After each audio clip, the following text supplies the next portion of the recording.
Bonjour à tous, aujourd'hui une nouvelle vidéo sur le travail des forces. On va donc du coup exprimer un petit peu ce que c'est en termes mathématiques, voir comment on calcule tout ça, voir à quoi ça sert évidemment, et puis on finira, donc c'est à ce moment-là où on parlera d'à quoi ça sert, sur l'énergie potentielle de pesanteur, et éventuellement on s'arrêtera là aujourd'hui, et puis dans d'autres vidéos on pourra éventuellement faire le lien avec, en tout cas calculer les énergies potentielles élastiques, énergie potentielle électrique, des choses comme ça par exemple. Voilà, c'est pas pour tout de suite, mais a priori c'est prévu. Alors, le travail d'une force, qu'est-ce que c'est? Le travail d'une force, déjà, ça se note W. W pourquoi? W pour work. C'est le travail, donc, concrètement, c'est quoi? C'est calculer l'énergie qui va être dépensée au cours d'un mouvement à cause d'une force, ou, à l'inverse, calculer l'énergie qui va être produite au cours du mouvement à cause d'une force.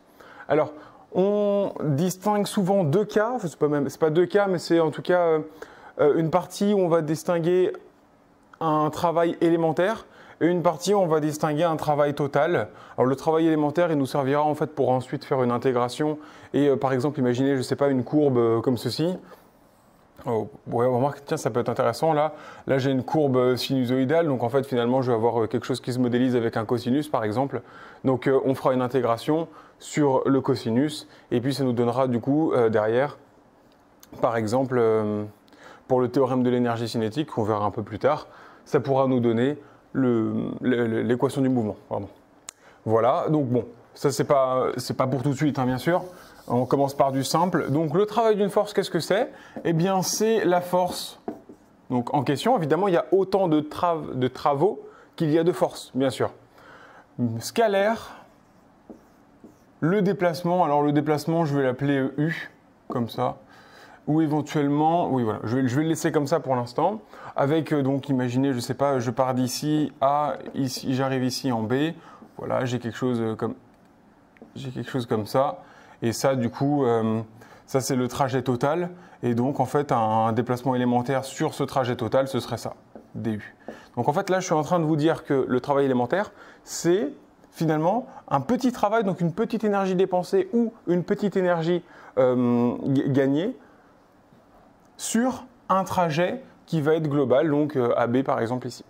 Et puis si j'intègre donc du coup sur tous les DU, tous les déplacements élémentaires, je vais trouver le travail total sur le déplacement AB. C'est souvent ce qui nous intéresse bien sûr, même si, encore une fois, ça va nous intéresser pour avoir quelque chose qui va dépendre par exemple, je ne sais pas, de X, de Y, de Z, et donc pas avoir une valeur totale, pas avoir une valeur numérique, mais avoir plutôt quelque chose en X, en Y et en Z pour avoir du coup une équation du mouvement par exemple.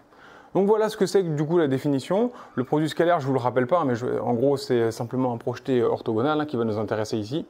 Et puis je vous rappelle en passant ça, imaginez que on va se mettre en 2 dimensions pour que ce soit un petit peu moins compliqué, mais dans l'idée évidemment en 3 dimensions c'est pareil. Imaginez du coup un axe X comme ça, imaginez un axe Y comme ça. On peut donc modifier après cette formule pour avoir quelque chose qui va dépendre de X et de Y. Par la relation de Charles habituelle. Hein. Donc ici, donc j'ai mon DU. J'ai donc, si je fais un petit triangle rectangle, je vous le fais un peu en grossi comme ça. Donc ça, c'est DU. Donc mon DU est égal à un déplacement horizontal que je peux appeler DX et un déplacement DX UX, hein, selon UX, et un déplacement vertical que j'appelle DY UY.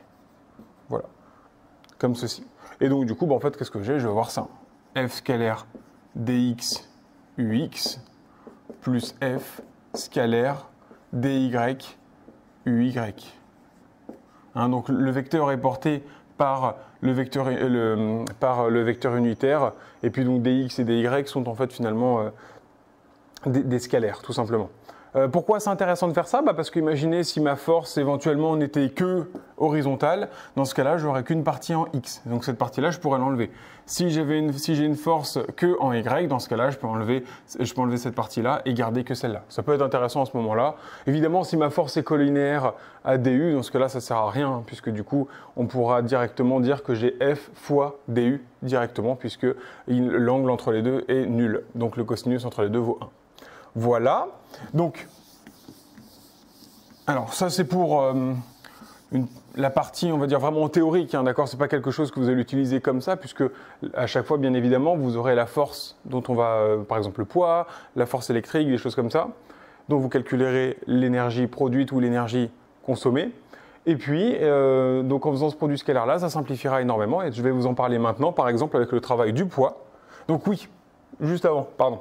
Ça, c'est le travail élémentaire. Maintenant, si je veux le travail total, hein, j'enlève le delta qui me dit que c'est un travail élémentaire, donc un petit travail. Et puis, bah, tout simplement, en fait, on fait l'intégration hein, de F scalaire du.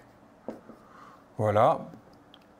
Et donc, cette intégration, elle se fait sur, je ne sais pas, je vais appeler ça sur AB ou sur de A à B, ou on peut l'appeler C pour parler en fait finalement de la courbe. Bref, cette intégration se fait du point A initial au point B final et en considérant tous les points ici. Donc en fait, il faut connaître la forme mathématique, l'expression mathématique de votre courbe.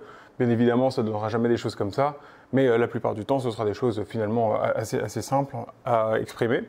Et sinon, c'est ce que je vous ai montré là juste là, sinon vous allez avoir affaire à des forces qu'on appelle des forces conservatives qui, elles, peu importe que vous fassiez ce chemin-là ou ce chemin-là, ou ce chemin-là, l'énergie consommée totale sera la même. Et on va en parler du coup avec la partie sur l'énergie potentielle de pesanteur maintenant. Alors on s'en doute un petit peu, par exemple avec une force de frottement. Donc les frottements, c'est une force qui vont freiner, qui vont dans le sens contraire de votre mouvement, sauf évidemment pour par exemple les frottements lorsque vous marchez. Mais les frottements en voiture c'est une force. Donc imaginez votre voiture comme ça ici, hop, hop, hop, je fais n'importe quoi, mais votre voiture elle a une force de traction qui va dans ce sens-là, et bien les frottements ils vont frotter donc sur les roues comme ça ici. Évidemment en tant qu'affaire on aimerait bien que la force de traction soit plus importante que les forces de frottement, hein, sinon elle avance à vitesse constante ou éventuellement elle va carrément ne pas avancer. Donc il faut que la traction soit plus forte. Et ces frottements-là, bah, vous imaginez bien si je fais ce chemin-là, ou ce chemin-là, ou ce chemin-là, je ne vais pas avoir consommé la même énergie. Pourquoi? Parce que du coup, les forces de frottement vont dépendre de ce qu'on appelle du chemin suivi. On appelle ça des forces non conservatives. À l'inverse, et c'est ce qu'on va voir maintenant, le poids, lui, est une force conservative. Voilà les deux formules à retenir, évidemment parfaitement. Je vous rappelle donc que ça se développe avec du châle. La plupart du temps, on va essayer de faire en sorte que ce soit, surtout quand on a des forces conservatives, on va essayer de développer le déplacement en un déplacement horizontal, un déplacement vertical. Ça simplifie énormément le problème. Et du coup, en fait, après, vous avez, je peux peut-être le refaire histoire d'eux, mais de A à B, de F scalaire dx ux, que je peux inverser, ux ici, dx après, hein, bien sûr. Ça n'a pas d'importance. Juste histoire de garder le scalaire avec le vecteur, les scalaires avec les vecteurs. Dx. Et évidemment, je peux. Et donc, comme on sait, la dérivée d'une somme est égale à la somme des dérivées. C'est exactement pareil pour les intégrales. Donc là, j'ai f scalaire uy, dy. Voilà. Et donc, encore une fois, si ça s'en va, bah, tant mieux. Et dans ce cas-là, j'ai plus qu'à intégrer là-dessus. Si la force ici ne dépend pas du trajet, et donc du coup, et par exemple le poids mg, eh bien en fait vous n'avez juste qu'à intégrer dx sur AB, et la plupart du temps c'est super facile, hein. Si on a une droite comme ça, eh bien là vous avez quelque chose, vous avez donc une expression linéaire, donc du type ax en fait, hein, tout simplement. Donc ça va vous donner ça en intégration, bon, on verra ce qu'elle a après, mais c'est pas très compliqué quoi. Alors, c'est parti. Prenons un cas concret maintenant, histoire quand même d'être plus clair. Et parlons du poids de façon à ce qu'ensuite on puisse parler de l'énergie potentielle de pesanteur qui vous sera extrêmement utile après. Allez, admettons, on peut prendre un cas simple, on peut prendre un cas peut-être aussi tout de suite un petit peu plus compliqué, même si honnêtement il n'est pas des masses. Donc là j'ai un petit solide, un petit peu cet exercice que j'ai l'habitude de vous faire faire maintenant. Ici un angle alpha. Mon mobile est censé monter, là j'ai un point A, là j'ai un point B, je pourrais appeler aussi 0O celui-là, puisque là ce sera mon origine hein, qui est ici. Donc là j'ai X, là j'ai Y par exemple, et donc mon mobile au final va monter de A vers B.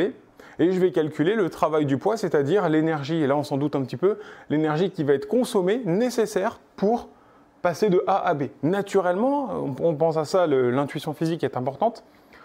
On regarde, on se dit, tiens, est-ce que ce mobile, tout seul, peut spontanément passer de A à B? Non. Par contre, est-ce que spontanément il peut passer de B à A? Oui, d'accord, c'est le principe même du poids. Le poids vous fait tomber vers le centre de la Terre. Alors que si vous voulez passer de A à B, c'est-à-dire vous éloigner du centre de la Terre, il va falloir fournir de l'énergie. Donc vous allez voir qu'en fait, le travail d'une force va avoir soit un signe moins, soit un signe plus. Hein. C'est un artefact mathématique, c'est absolu. Une énergie n'est jamais négative, bien sûr. Mais le moins va être là pour nous dire, ah bah dans ce cas-là, j'ai besoin d'énergie. Et le plus va être là pour vous dire, ah bah j'ai produit de l'énergie. Donc quand je passe de B vers A, bah, je vais avoir une énergie, un travail positif. Quand je passe de A vers B, je vais avoir un travail négatif puisqu'il m'aura fallu de l'énergie pour passer de A à B. Je le redirai après, mais c'est toujours important de le savoir. Le travail, donc ici j'ai le poids, ici j'ai la réaction, éventuellement on pourrait parler d'une force de frottement, je ne vais pas le faire maintenant, on fera ça un peu plus tard, surtout quand on aura déjà développé un peu les théorèmes des énergies. Ici le poids, donc toujours pareil, on peut, petite habitude à avoir, c'est pas forcément à chaque fois nécessaire, mais ça peut toujours être intéressant de se rappeler de ça. Je développe le poids dans la base x, y. Je vous rappelle donc que la base elle est comme ceci là, hop, hop. Donc là j'ai x, là j'ai y, et j'ai le poids qui est ici. Là c'est p. Je peux bien sûr continuer un petit peu mes vecteurs, de façon à ce que ce soit plus clair pour moi pour retrouver l'angle. L'angle ici, c'est l'angle entre l'horizontale, la alpha, et l'angle entre l'horizontale et x, donc ça. Voilà, par exemple. Ici, j'ai donc normalement un angle de 90. Et ici, si vous regardez bien, donc là par rapport à est-ce que vous voulez l'angle qui est fait entre P et X ou entre P et Y, ça n'a pas vraiment d'importance. En fait, il y en a un qui va être égal à alpha et l'autre qui va être égal à 90 moins alpha. Vous le faites comme vous le sentez. Évidemment, l'idée c'est quand même de définir l'angle alpha plutôt que de définir l'angle 90 moins alpha. Donc une fois qu'on a compris ça, bon, on repère un petit peu tous les angles qu'on connaît. Donc si ici j'ai alpha, alors ici, j'ai alpha. Pourquoi? Parce que cet angle-là, alpha, est fait entre l'horizontale et x. Et là, qu'est-ce que j'ai? J'ai l'horizontale et x. Donc j'ai bien alpha. Et en fait, ici, vous reconnaissez que là, j'ai un angle droit. Donc cet angle qui est là, qui est fait donc entre x et p, c'est 90. Oups, moins alpha. Voilà, par exemple. Et donc, on s'en doute un petit peu, puisque ici, de nouveau, j'espère que c'est assez lisible sur la vidéo. Ici, de nouveau, j'ai un angle droit. Donc, ça fera 90. Ça fait 90 moins alpha. Donc, ça fait alpha. Hein, 80, donc là, si je le refais ici, ça fait 90. Donc, j'ai 90 qui est égal à quoi? Qui est égal à 90 moins alpha, plus cet angle-là que je ne connaissais pas, que je vais appeler x. 90 moins 90, ça fait bien sûr 0. J'ai donc 0 égale moins alpha plus x. Donc, alpha égale x. Bon, voilà. Là, je me suis peut-être un petit peu pris la tête pour pas grand-chose, mais au final, voilà ici, j'ai l'angle alpha. Bon, voilà du coup une façon de trouver l'angle entre, donc j'ai déjà oublié, c'était entre P et Y, donc ici, là. Je le refais là. Si je l'efface, ça ne va pas le faire, évidemment. Donc là, j'ai Y, là, j'ai X, et donc l'angle ici, il est là. Donc, l'angle est collé à l'axe des Y, collé cosinus, donc selon Y, cosinus alpha, ici P et ici P, donc sinus alpha, puisque si dans un cas j'ai cosinus, l'autre c'est forcément sinus. Je regarde le signe maintenant, là je vois que je vais vers le bas, alors là il n'y a pas de doute possible, hein. Je vais vers le bas, Y va vers le haut, je vais vers le bas et vers la gauche, et X par contre lui va vers la droite, si vous regardez bien, hop, comme ça, vous voyez bien que ça c'est moins x si vous voulez. Je vais bien dans le sens des moins x et je vais bien dans le sens des moins y. Donc ça marche, moins, moins. Ok, R, bon, R est super facile. Hein. R c'est donc pas de composante selon x et une composante selon y qui s'appelle R, tout simplement. Si j'avais des frottements, on pourrait le faire. Les frottements, ils seraient collinaires à x, donc j'aurais un truc que selon x. Voilà. Une fois qu'on en est là, bon, est-ce que c'était vraiment utile? On va voir ça ensemble. Donc je vais commencer par calculer le travail élémentaire, même si ici ce ne serait pas forcément si utile que ça, puisque mon objectif c'était d'avoir l'énergie totale produite ou consommée, là entre autres ce sera consommé, pour passer de A à B, mais je vais le faire quand même. Alors calculons le travail de la force de réaction. Donc la force de réaction c'est R, scalaire, le déplacement c'est quoi? C'est AB, alors c'est un DAB que je pourrais appeler ici un dx ux. Pourquoi dx ux? Le déplacement se fait que selon l'axe x. Donc un petit déplacement selon l'axe x, c'est un dx. Attention, dx n'étant pas un vecteur, hein, c'est un petit déplacement. Je n'oublie pas le vecteur unitaire, puisque avant tout, j'ai vais faire un produit scalaire. Et là, j'ai un problème, c'est pas vraiment un problème, mais là, je me pose la question, je me dis, tiens, mais R scalaire ux, R est selon y, ux est selon ux, bien sûr, donc du coup, j'ai un angle droit entre les deux. Et le produit scalaire, on se rappelle, c'est quoi? C'est la norme du vecteur 1 multiplié par la norme du vecteur 2 multiplié par le cosinus entre les deux. Donc en fait, ça, je vais mettre multiplié par dx, hein, bah ça c'est égal à 0, directement. Pourquoi? Parce que angle droit entre les deux. Ça veut dire quoi? Ça veut dire que le travail de la force de réaction est nul. Si le travail de la force de réaction est nul, ça veut dire que la force de réaction n'est pas impliquée dans des échanges d'énergie lors du mouvement. Elle ne produit pas d'énergie, elle ne donne pas d'énergie au système et à l'inverse, elle n'en consomme pas non plus. Ce qui est plutôt une bonne nouvelle et ce qui du coup nous permet de dire que maintenant, je vais m'intéresser que au poids. Alors, vous vous rendez compte juste d'une chose? S'il y avait les frottements ici, ils seraient selon x. Le déplacement se fait aussi selon x. On s'apercevrait tout de suite que les frottements sont eux aussi des forces qui... contrairement à la force de réaction, sont des forces qui travaillent. Bon, je ne vais pas le faire maintenant, mais on pourrait.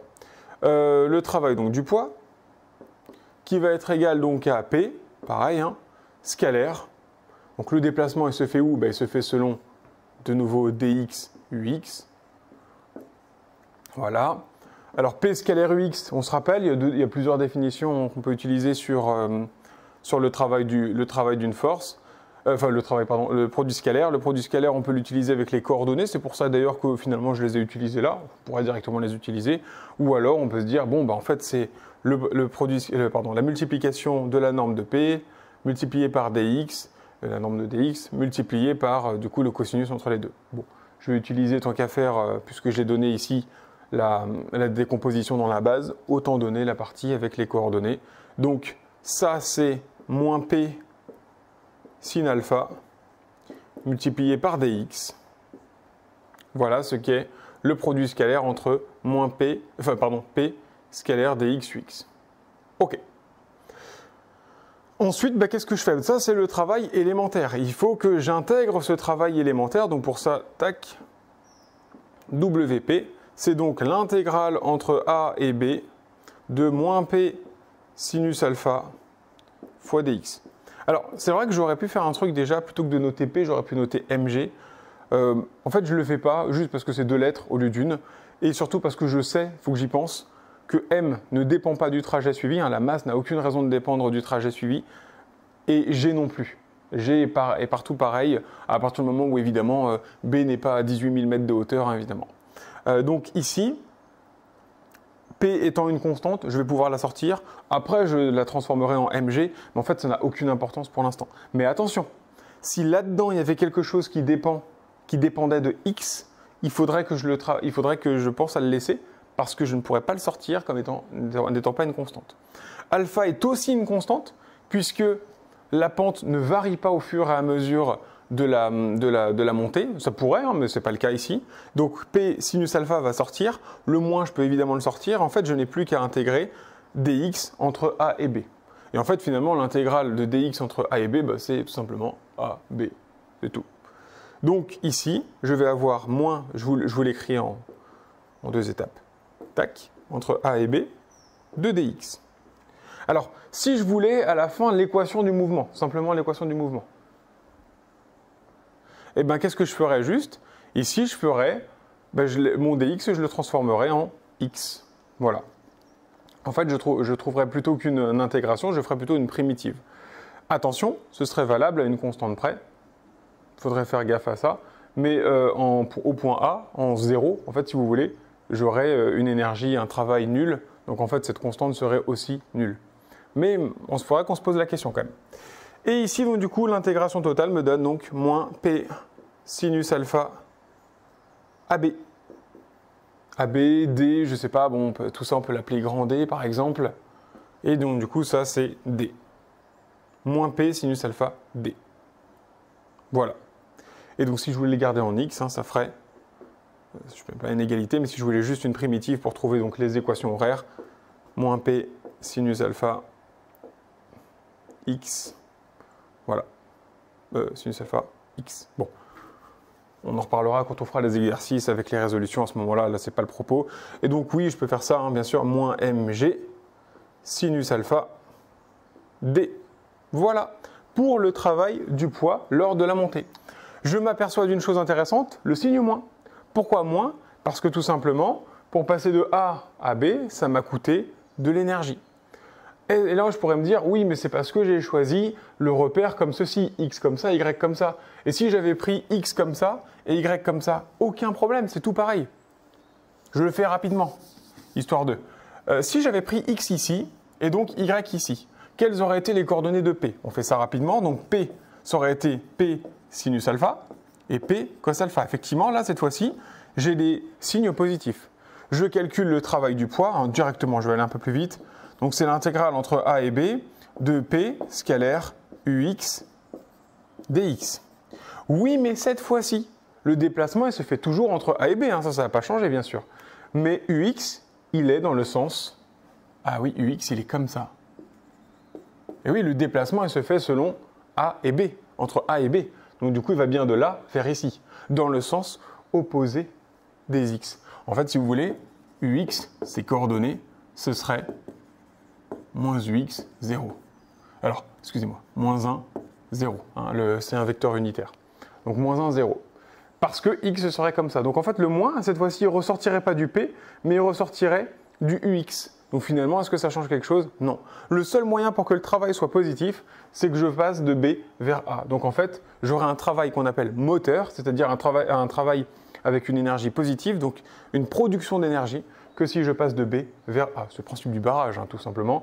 Et si je veux passer de A vers B, eh ben, j'ai la même énergie, mais en négatif. Ça veut dire que tout simplement, il faut me redonner cette énergie-là. J'ai besoin de cette énergie quand j'ai un moins pour pouvoir faire ce mouvement de A à B. Voilà pourquoi ça vous coûte plus d'énergie, par exemple, de prendre votre valise, de la mettre sur le porte-bagages dans un train, plutôt que de prendre la valise du porte-bagages et de la descendre. Dans un cas, ça vous fait gagner de l'énergie. Dans un cas, la valise a de toute façon envie de faire ce mouvement-là, donc vous n'avez pas besoin de l'aider à le faire, vous avez juste besoin de la retenir pour éviter de la faire tomber. Et dans l'autre cas, il va falloir, la valise n'a aucune envie de faire ça, vous luttez contre la gravité, donc, et pour la monter, il va falloir consommer de l'énergie, donc du coup, j'aurai un signe moins. Voilà pour ça. Alors, parlons énergie potentielle de pesanteur. J'espère que j'ai été assez clair. Donc les forces de frottement, pareil. Les forces de frottement, très souvent, le travail de l'énergie de frottement est négatif aussi. Pourquoi? Parce que c'est un travail résistant. C'est quelque chose qui va lutter contre le mouvement. Donc les 3/4 du temps, même dans 99% des cas, en fait, vous allez avoir des frottements qui sont négatifs. Enfin, donc du coup, un travail négatif. Bon. C'est pour ça d'ailleurs qu'on appelle souvent ça des forces dissipatives, c'est-à-dire en fait des forces qui vont impliquer un travail négatif. Donc ça, c'est le travail du poids. Je m'aperçois donc que quand le travail du poids est supérieur à 0, j'ai ce qu'on appelle un travail moteur. Donc, ça veut dire que je pars d'une hauteur importante et que je descends. Importante ou pas importante, hein, d'ailleurs.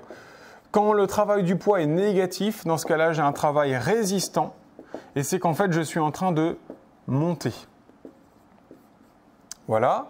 Je m'aperçois du coup que, ici, dans mon cas, le travail du poids, c'est moins mg sinus alpha d. Oui, mais sinus alpha d, qu'est-ce que c'est? Bah, sinus alpha d, donc regardez, je refais mon petit triangle ici. Tac, tac, oups. Hop, voilà, j'ai un angle droit ici. J'ai alpha ici. D, c'est ce truc-là, c'est l'hypoténuse. Sinus alpha, donc c'est quoi la définition de sinus alpha? Bah, sinus alpha, c'est égal à opposé. Ça, ce truc-là, je peux l'appeler Z, par exemple, c'est la hauteur. C'est donc Z sur D. Donc, Z, c'est égal à sinus alpha fois D. Ah tiens, ça tombe bien. J'ai sinus alpha fois D. Et bien en fait, ça, je peux aussi le noter. Moins mg, Z. Et c'est ce que je vous disais un peu plus tôt. Il y a certaines forces qui ne dépendent pas du trajet suivi. Regardez, est-ce que ça a une quelconque importance que je sois passé de A à B, donc du coup par une trajectoire ici oblique? Non. En fait, tout se passe comme si j'étais juste parti d'ici, du point C, et que j'étais allé directement au point B. Directement comme ça. Voilà pourquoi du coup je peux noter la formule moins mgz. Z étant, attention, hein, une valeur positive qui est du coup la hauteur entre ici et ici. Ok, ça c'est intéressant. Donc cette énergie, et là pour ceux qui connaissent déjà un petit peu, vous allez commencer à reconnaître en fait l'énergie potentielle de pesanteur. Normalement vous avez tous appris quelque chose comme ça, que l'énergie potentielle de pesanteur c'est m fois g fois z. Voilà. En fait ce qu'on oublie assez régulièrement quand même, c'est que l'énergie potentielle de pesanteur, il y a deux choses. Elle est valable à une constante près. Vous vous rappelez de la constante tout à l'heure quand je trouve une primitive, et oui, il ne faut pas oublier ça. Et en plus d'être définie une constante près, eh ben, son signe va dépendre aussi du sens de l'axe que j'ai choisi. Je m'explique, mais vous allez voir, c'est très facile à comprendre. Hein. Je me mets comme ça. Voilà, avec un axe Z ici. Et puis ben, j'ai ma valise de tout à l'heure dont je vous parlais. Je veux qu'elle passe d'un point A à un point B, ici. Donc, quand elle est... Ici, on a dit quoi? Quand je passe de A vers B, le travail du poids est négatif. Oui, mais au fur et à mesure que je monte, l'énergie qui est contenue dans la valise va augmenter aussi. Pourquoi? Parce que si je fais monter ma valise jusqu'ici et que je la lâche, elle va tomber avec une certaine vitesse quand elle va toucher le sol. Si je la monte davantage, elle va tomber au sol avec une plus grande vitesse. Si je la monte encore davantage, elle va finir au sol avec une plus grande vitesse encore. On se rend compte en fait que plus je vais monter la valise, plus l'énergie qu'elle contient, l'énergie potentielle de pesanteur qu'elle contient, va augmenter.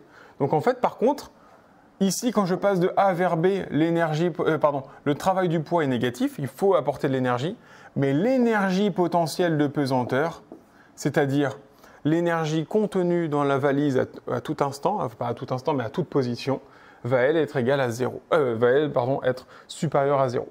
Et vous vous en doutez, si je fais le chemin inverse, eh bien cette fois-ci le travail du poids va être positif, puisque du coup c'est un mouvement qui naturellement a envie de se faire, c'est une énergie que je vais donc pouvoir gagner, hein, grâce au principe du barrage par exemple. Mais par contre, l'énergie potentielle de pesanteur, c'est-à-dire l'énergie qui est contenue dans la valise, au fur et à mesure qu'elle descend, elle est de moins en moins importante. Donc j'ai l'énergie potentielle de pesanteur qui est inférieure à 0. Bon, en fait, avec cette définition, on se rend compte de quoi? On se rend compte en fait que le travail du poids, c'est égal à l'opposé de l'énergie potentielle de pesanteur. Voilà. Les deux sont les mêmes. C'est deux fois la même chose, hein, d'accord? Ces deux énergies, c'est les mêmes. Au signe près. C'est juste que l'une est l'opposé de l'autre, tout simplement. Donc il y en a une qui regarde à quel point ça a été difficile de passer de A à B, et il y en a une qui mesure plutôt quelle est la quantité d'énergie que j'ai quand je suis là, quelle est la quantité d'énergie quand je suis là. Et donc effectivement, plus je monte, plus ma quantité d'énergie que j'ai, l'énergie potentielle de pesanteur que j'ai dans mon système, va augmenter. Voilà pour ça. Ce qui veut dire quoi? Ce qui veut dire que quand je choisis un axe Z vers le bas, dans ce cas-là, quoi? Alors, excusez-moi, je vais peut-être refaire ça quand même vite fait, mais quand Z est vers le haut, ça veut dire que l'énergie potentielle de pesanteur, c'est donc M fois G fois Z. Et quand l'axe Z est vers le bas, et ben dans ce cas-là, le travail de la force du poids va être positif. Donc du coup, l'énergie potentielle de pesanteur va être négative. Quand vous avez un doute, redémontrez ça. Un peu plus tard, vous allez apprendre une nouvelle définition de l'énergie potentielle qui permettra d'aller encore plus vite. En attendant, utilisez ça. Si vous avez un doute, vous utilisez le travail du poids. Et sinon, vous utilisez aussi votre intuition physique, où vous réfléchissez en vous disant, tiens, mais ici, est-ce que je suis en train de monter petit à petit? Si je suis en train de monter petit à petit, mon énergie potentielle de pesanteur, elle monte aussi petit à petit. Et sinon, c'est l'inverse. Voilà, tout simplement. Donc, attention, énergie potentielle de pesanteur qui est égale à mgz quand l'axe Z est vers le haut et moins mgz quand l'axe Z est vers le bas. Faites attention aussi, ça dépend de d'une constante initiale. On va en parler maintenant. Je vais le faire maintenant, ça n'a pas d'intérêt de le faire dans une autre vidéo. Quel exemple je peux vous donner? Là, je pourrais reprendre celui-là. C'est vrai que j'aurais pu reprendre celui-là. Bon, c'est pas grave. On va faire un autre exemple, peut-être un peu plus classique encore, sur un pendule. Alors, un pendule. Donc, un support ici, une tige un fil inextensible tant qu'à faire, on pourrait, mais bon, ça n'a pas d'intérêt ici. Ça, hop, hop. Donc ça, c'est la position de repos. Et puis, initialement, je le mets ici. Là, maintenant, je peux faire deux choses. Donc, je vous l'ai dit, hein, votre rôle à vous, ça va être de trouver le bon repère qu'il va falloir utiliser. Alors, il n'y a pas forcément de meilleurs repères que d'autres, mais il va falloir quand même essayer de comprendre ce qu'on fait. Vous pouvez prendre ça, un axe Z ici, un axe X comme ça, pourquoi pas. Et donc, mon origine est évidemment ici. Je calcule l'énergie potentielle de pesanteur de mon système. Alors, j'applique bêtement pour l'instant, mais on va vite comprendre, ne vous inquiétez pas. L'énergie potentielle de pesanteur, normalement, c'est censé être égal à M fois G fois Z, hein, avec un plus. Pourquoi? Parce que l'axe Z est vers le haut. Pardon. Et là, je réfléchis 2 secondes et je me dis, ok, d'accord, donc quand je suis ici, ben, je suis à la hauteur maximale, en fait. Vous voyez ici, par exemple, quand je suis là, je suis à la hauteur 0, et quand je suis ici, je suis à la hauteur maximale. Donc quand je suis ici, je devrais avoir une énergie colossale, une énergie potentielle de pesanteur la plus grande. Est-ce que c'est vraiment le cas? Eh bien en fait non. Pourquoi ce n'est pas le cas? Parce que quand le pendule il est ici comme ça, là, quand vous prenez votre pendule et qu'il est ici, est-ce que naturellement il a envie d'être comme ça? Non. Quand il est comme ça, il a envie de tomber jusqu'ici. En fait, quand il est dans cette position-là, il est dans ce qu'on appelle la position d'équilibre. Et c'est ici, c'est à cette position d'équilibre que l'énergie potentielle est nulle. Ici, l'énergie potentielle de pesanteur est nulle. Pourquoi? Parce que je suis en position d'équilibre. Une position d'équilibre, par définition, c'est une position dans laquelle vous ne consommez pas d'énergie. D'accord? C'est la position la plus stable possible. Donc finalement, en fait, quand je suis là, à hauteur nulle, j'ai une énergie potentielle. En fait, c'est là où elle est la plus grande, l'énergie potentielle. C'est quand je la fais passer ici. Et quand elle est ici, j'ai une énergie potentielle nulle. Alors comment se fait-il du coup que Z pourtant ici est nul et Z ici est le plus grand possible? C'est la fameuse constante dont je vous parlais. Cette constante, c'est là où il faut réfléchir un peu. Il faut que quand vous êtes allé à votre position d'équilibre, il faut que l'énergie potentielle de pesanteur soit nulle. Donc il faut en fait que quand... Alors, c'est quoi cette position? C'est quand Z égale L, hein, la longueur du fil. Ici, c'est L, tout simplement. Quand Z égale L, donc je suis ici. Est-ce que ici, Z égale L? Non, regardez. Z ici est plus petit. Ça ne veut pas dire que le fil a raccourci. Hein. Là, on est dans un triangle rectangle, hein, typiquement. Là, c'est l'hypoténuse, L. Donc, on est bien d'accord que le côté opposé à cet angle-là, alpha, eh bien, est forcément plus petit. Donc l'énergie potentielle égale à mgz plus constante. Pour trouver cette constante, eh bien, on va simplement réfléchir sur la position d'équilibre ici, quand z est égal à... Alors attention, z égale L, non, z égale moins L. Il faut juste faire attention à ça. Regardez, z est vers le haut. Et donc du coup, ici, ce qui m'intéresse, c'est la hauteur quand z est vers le bas. Donc en fait, je vais chercher l'énergie potentielle de pesanteur quand z égale moins L. Parce que z est vers le haut et que moi, je suis en train de parler d'une hauteur qui est ici, vers le bas. On fait gaffe à ça.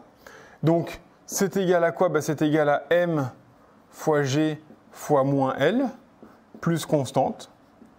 Et c'est égal à 0. Hein. Quand je suis ici, je suis à la position d'équilibre, donc du coup, je suis à une énergie potentielle nulle. Donc du coup, c'est parti. Ça fait, je vais passer ça de l'autre côté, donc du coup, la constante est égale à m, g, L. Donc du coup, l'énergie potentielle de pesanteur en fonction de z est égale à m, g, z plus m, g, L, c'est-à-dire m, g, facteur de z plus L. Regardons si ça marche bien tout ça. Hein. Quand z égale moins L, c'est-à-dire quand z est ici, qu'est-ce que j'ai dans ce cas-là? Eh bien, quand z égale moins L, je vais avoir ici moins L plus L égale 0, donc du coup une énergie potentielle de pesanteur nulle. Ok, tout va bien.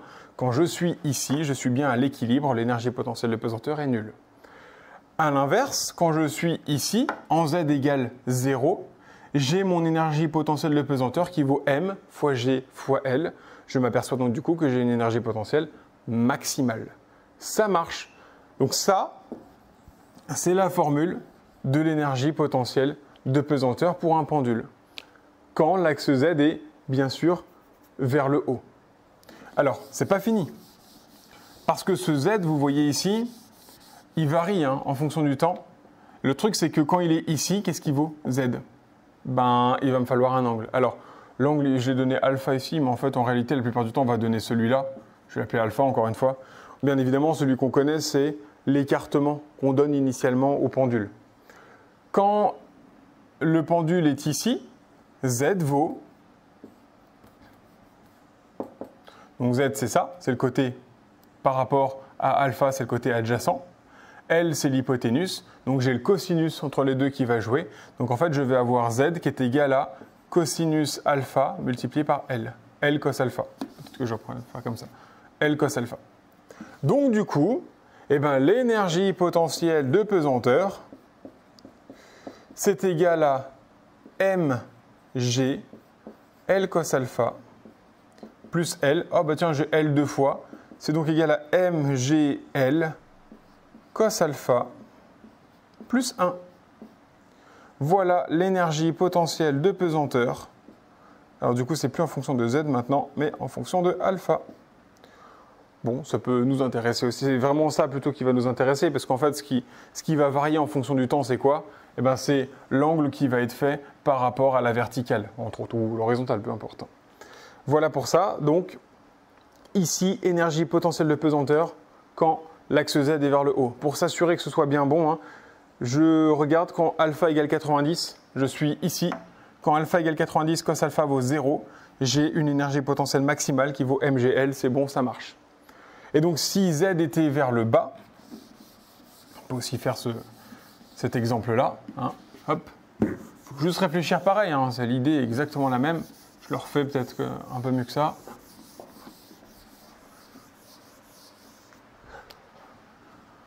Donc ici, voilà, j'ai mon axe Z qui va être comme ça, j'ai mon axe X, bon, même si X finalement nous sert absolument à rien, j'ai θ alpha, pardon, alpha ici j'ai une longueur L,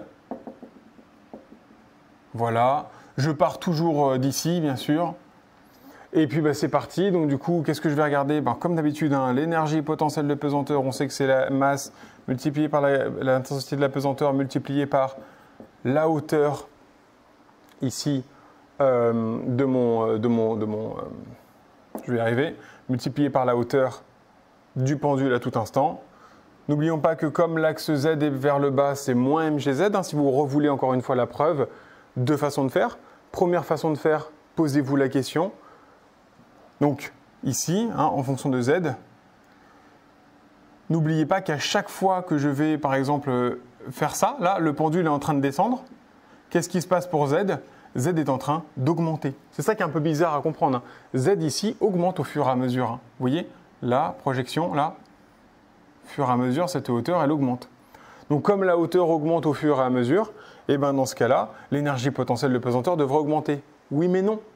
L'énergie potentielle de pesanteur, au fur et à mesure que je descends là, va tendre vers 0. Donc attention, il faut bien ici un moins mgz. N'oublions pas plus constante. Et maintenant, toujours pareil, quand l'énergie potentielle de pesanteur, quand Z est égal à quoi cette fois-ci? Toujours pareil, quand Z égale L cette fois-ci, et pas moins L, je suis dans le bon sens. Eh bien, j'ai moins M fois G fois L, pardon, plus constante égale 0. Donc, du coup, eh bien, j'ai M, EPP, en fonction de Z, qui est égal à M, G, L. Donc, en L, quand Z égale L ici. Bon, je l'ai mal fait, mais... Donc, du coup, énergie potentielle de pesanteur en Z, c'est donc égal à moins mgz plus mgl, c'est-à-dire mg facteur de L moins Z. Ok? Et là, maintenant, on peut vraiment en discuter un petit peu plus. Quand Z est égal à L, donc ici, j'ai bien une énergie potentielle nulle. Quand Z est égal à 0, j'ai bien une énergie potentielle maximale. Ça marche, d'accord? Il faut que l'énergie potentielle, quand même, elle soit positive quand je suis ici. Et quand elle est là, elle est nulle, tout simplement. Voilà. Dernier cas. Finalement, elle va être un peu plus longue que prévu, la vidéo. Donc on voit que le sens de l'axe, bien sûr, ne change absolument pas le signe final ni la valeur de l'énergie potentielle de pesanteur. Heureusement, si les mathématiques avaient un impact sur la physique, dans ce cas-là, ce ne seraient pas des bonnes mathématiques. Et qu'est-ce qui se passe maintenant si au lieu de prendre, donc là toujours pareil, au lieu de prendre l'origine ici, je la prends ici. Et je vais repartir sur un axe Z vers le haut. Voilà, bon, peu importe. Eh ben, ok, c'est parti, on commence. Alors, donc, je sais que l'énergie potentielle de pesanteur en Z, c'est mgz. En positif, pourquoi? Bah parce qu'au fur et à mesure du temps, n'oublions pas que Z, lui, va varier négativement. D'accord? Donc, ici, plus Z va être négatif, plus je vais... Et donc, n'oublions pas aussi plus constante. Hein. Même si la constante est nulle, attention, elle le sera peut-être pas forcément, là, on va regarder. Tout à l'heure, elle n'était pas nulle, la constante. Là, a priori, elle va être nulle, hein, d'accord? Mais a priori, elle n'est pas nulle. N'oubliez pas celle-là. En fait, si vous retenez cette formule-là, et l'autre a un moins mgz plus constante quand j'ai l'axe z vers le bas, même si, encore une fois, le moins n'est pas forcément à retenir, juste réfléchissez 2 secondes, posez-vous la question, tiens, quand je suis là, il faut que l'énergie potentielle soit maximale, donc positive. Et quand je suis là, il faut qu'elle soit égale à 0. Voilà, déjà, ça, c'est 2 questions super importantes à se poser. Et si vous oubliez la constante, en fait, vous allez oublier tout l'exercice. Vous allez en fait vous faire une faute, puisque l'énergie potentielle de pesanteur ne sera pas la bonne. Alors, quand z égale 0, cette fois-ci, je suis ici, hein, d'accord? Je suis plus là. Je suis là maintenant. Mon origine est ici. Donc, quand z égale 0, je suis content. Je suis à l'équilibre. Donc, quand z égale 0, l'énergie potentielle de pesanteur en 0, elle doit être nulle maintenant. Ah bah c'est cool. Ça veut dire quoi? Ça veut dire que du coup, ça c'est égal à m fois g fois 0 plus constante. Donc, ça veut dire quoi? Ça veut dire que constante égale 0. En fait, là, je me place dans un cas où je me place à l'origine de les énergies potentielles, c'est-à-dire à l'endroit où l'énergie potentielle de pesanteur est nulle. Donc ça, c'est une bonne chose. Enfin, dans l'idée, c'est une bonne chose. Donc, ça fait que l'énergie potentielle de pesanteur, ici, elle est juste égale à mgz. Cool. Ah, mais non, j'ai l'impression que ce n'est pas la même chose que tout à l'heure, par contre, la formule. Et en fait, si. Pourquoi? La hauteur, ce n'est plus ça qui m'intéresse maintenant. La hauteur, maintenant, c'est ça. Et oui, la hauteur, c'est entre l'origine et l'endroit où est mon pendule à l'instant qui m'intéresse. Donc, en fait, ce n'est plus ça, mais ça qui m'intéresse. Vous voyez, là, ça devient un tout petit peu plus difficile hein, quand même. Il faut vraiment faire gaffe. Donc, comme c'est cette hauteur-là qui m'intéresse, je me rappelle que j'ai toujours alpha ici, pas de problème. Eh bien, la hauteur totale, la longueur totale, pardon, c'est L. Ici, on avait vu tout à l'heure que c'était quoi? Ça, c'est L aussi. Donc ça, c'était, on avait dit L cos alpha. Donc, ça, c'est quoi? Eh bien, ça, c'est L moins L cos alpha. Cette hauteur-là.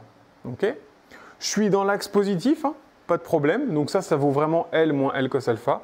Donc l'énergie potentielle en fonction de alpha, c'est égal à M fois G fois L moins L cos alpha, c'est-à-dire MGL multiplié par 1 moins cos alpha. Et donc là, du coup, qu'est-ce qu'on reconnaît? Pareil, quand alpha vaut 90 degrés, ça vaut 0. J'ai bien une énergie potentielle de pesanteur en alpha qui vaut MGL. Je retrouve le résultat de tout à l'heure quand mon Z était vers le haut. Donc peu importe l'origine que vous allez prendre, ça ne change absolument rien au résultat final. Et heureusement, heureusement. Par contre, faites gaffe, suivant l'origine que vous prenez, la hauteur, ce n'est pas la même chose. Là, c'est cette hauteur-là quand je prends cette origine-là. Et quand je prends cette origine-là, c'est cette hauteur-là. Hein, c'est tout simple, hein, c'est simplement la distance, enfin la hauteur entre le point O et puis ici le point qui m'intéresse, qui est la hauteur finale atteinte par mon pendule à ce moment-là. Bon voilà, je pense qu'on a fait un petit peu le tour de tout ce qu'il fallait savoir. Donc n'oubliez pas cette histoire de signe en fonction de l'axe Z. Pour le retenir, pensez à des arguments physiques, d'accord? Ou pensez à calculer le travail du poids et vous rappelez que le travail du poids, c'est l'opposé de l'énergie potentielle de pesanteur.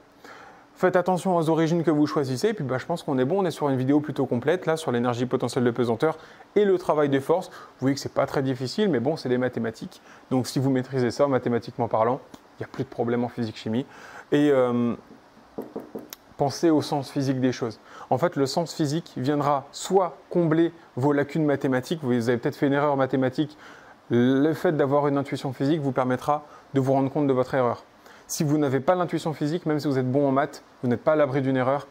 Et ce serait vraiment un problème d'avoir, par exemple, à la fin, quand je suis ici, une énergie potentielle négative. D'accord? Ça n'a pas de sens, là, cette fois-ci. Je ne peux pas avoir dans mon système une énergie négative. D'accord? Le moins dans le travail, c'était vraiment que pour dire j'ai besoin d'énergie. Ça ne veut pas dire que j'ai moins une énergie. Bon voilà, j'espère que j'ai été assez clair. Je regarderai moi-même aussi à côté. J'espère que j'ai été assez clair. Et puis je vous souhaite un bon visionnage, enfin une bonne fin de visionnage. Et puis je vous dis à la prochaine fois pour certainement un théorème énergétique. Et puis on commencera à résoudre un petit peu des exercices. Merci pour votre attention.